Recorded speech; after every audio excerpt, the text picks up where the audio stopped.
السلام علیکم ورحمۃ اللہ وبرکاتہ۔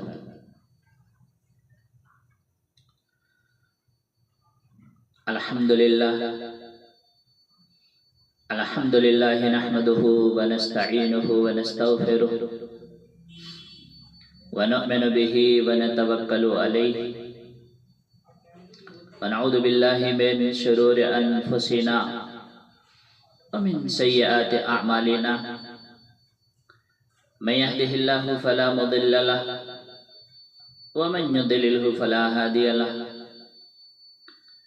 ونشهد أن لا إله إلا الله وحده لا شريك له ونشهد أن سيدنا وحبيبنا ومولانا محمد عبده ورسوله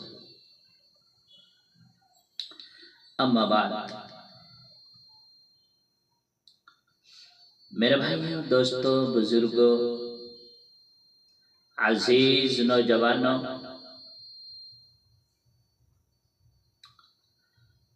کربلا کا واقعہ سنانا ایک رواج بن گیا ہے۔ ربیع الاول آتا ہے،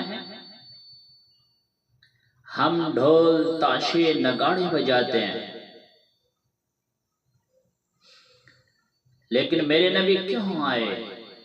کس لیے آئے؟ کیا پیغام لے کر آئے؟ کوئی بے نمازی نماز نہیں پڑھتا، کوئی شرابی شراب نہیں چھوڑتا، کوئی جھوٹا جھوٹ نہیں چھوڑتا۔ ربیع الاول ایک رواجی سلسلہ بن گیا۔ ایسے جب محرم آتا ہے تو 10 دن ہم خوب روتے ہیں حسین کو اور چلتے ہیں یزید کے ساتھ، نعرہ لگاتے ہیں حسین کا اور جھنڈا یزید کا اٹھایا ہوا ہوتا ہے۔ آہو بکا ماتم حسین کا کرتے ہیں اور زندگی یزید جیسی گزارتے ہیں۔ میرے اللہ کو اس کی کوئی ضرورت نہیں۔ اگر جنت اتنی سستی ہوتی، حسین کی تو جنت پکی تھی نا۔ حسین کو جنت ان کی شہادت کی وجہ سے نہیں ملی،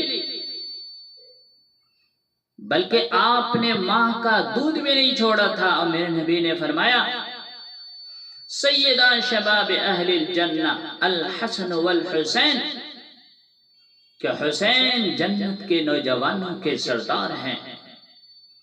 میرے بیٹے حسن اور حسین اور فاطمہ جنت کی عورتوں کی سردار ہے، اور ان کا باپ علی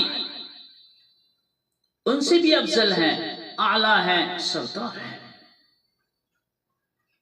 تو پھر میں اتنا پسینے پسینے ہو رہا ہوں اور آپ مجھ سے بھی زیادہ پسینے پسینے ہو رہے ہیں، اور وہ جو باہر کھڑے ہیں اللہ ان کو جزائے خیر دے۔ کس لیے کھڑے ہیں؟ کہ اللہ راضی ہو جائے، ہمارے گناہ معاف ہو جائے، ہمیں اللہ جنت عطا فرمائے۔ میرے رب کی قسم، میرے رب کی قسم، وہ بے نیاز ہے، قبول کرے اس کی مرضی، قبول نہ کرے اس کی مرضی۔ ویسے تو سارے کام ہو چکے ہیں، ہم جس چیز کے لیے کھڑے ہیں، جس رب کو راضی کرنے کے لیے کھٹے ہوئے ہیں، وہ ان کو ماں کی گود میں ہی مل گئی تھی۔ تو پھر سر کٹا ہے، سر کٹا ہے۔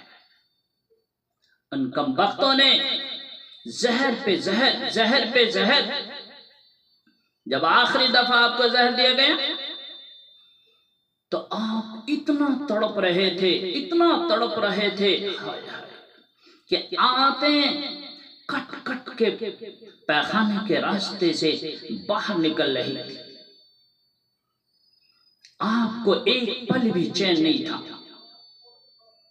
محض 40 برس کی عمر.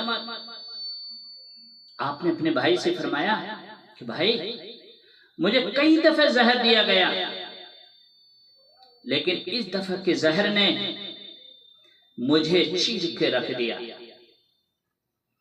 تو بھائی نے فرمایا کون ہے وہ، کس نے دیا ہے، کیا کرو گے، قتل کرنا ہے؟ کہاں قتل کروں گا. کہ نہیں،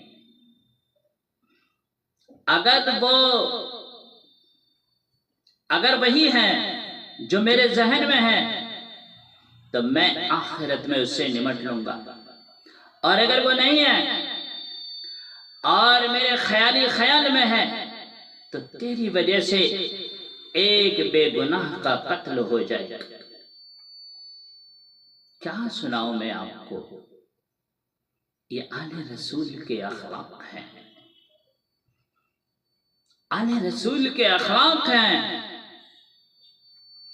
جب حضرت علی کو تلوار ماری اس خبیث نے، عبد الرحمن بن ملجم نے، تو سر پہ لگی، اندر گھس گئی، اس کو نکالا، اور حضرت زینب روتی ہوئی آئی، ہائے میرے والد، ہائے میرے والد. اس کمبخت نے کہا رو،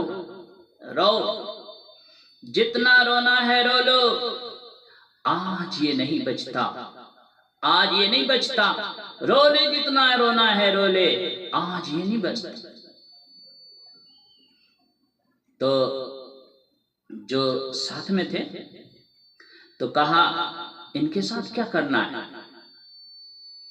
اس کمبخت کا تو سر اڑا لینا تھا. تو آپ نے کیا فرمایا کہ اس کو گرم کھانا کھلاؤ، ٹھنڈا پانی پلاؤ، گرم بستر کر دو آرام کرنے کے لیے، اور اس کا اپنا مہمان بنا کے رکھو اس کو.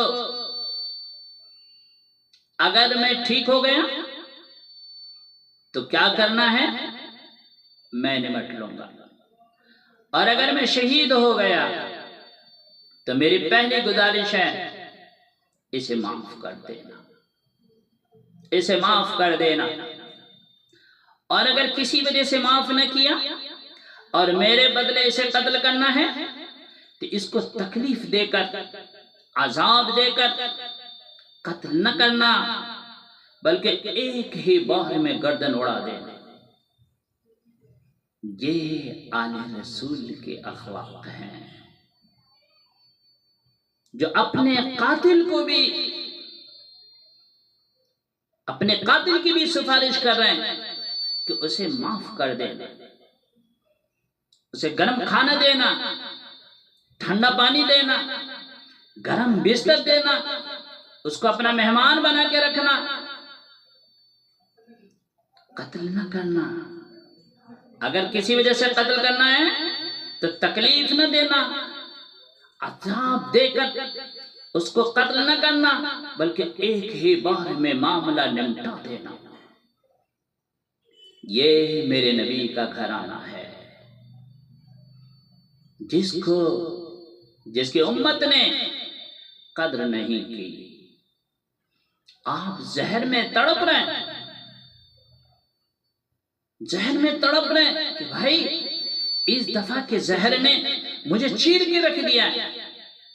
آپ ذہن میں تڑپ رہے ہیں اور فرما رہے ہیں کہ اگر وہی ہے جو میرے ذہن میں ہے تو میں آخرت میں نمٹ لوں گا، اور اگر وہ نہیں ہے تو تیری وجہ سے ایک بے گناہ کا قتل ہو جائے گا. چھوڑ دے میرے بھائیو، یہ آل رسول کے اخلاق ہیں. آپ نے معاف کر دیا،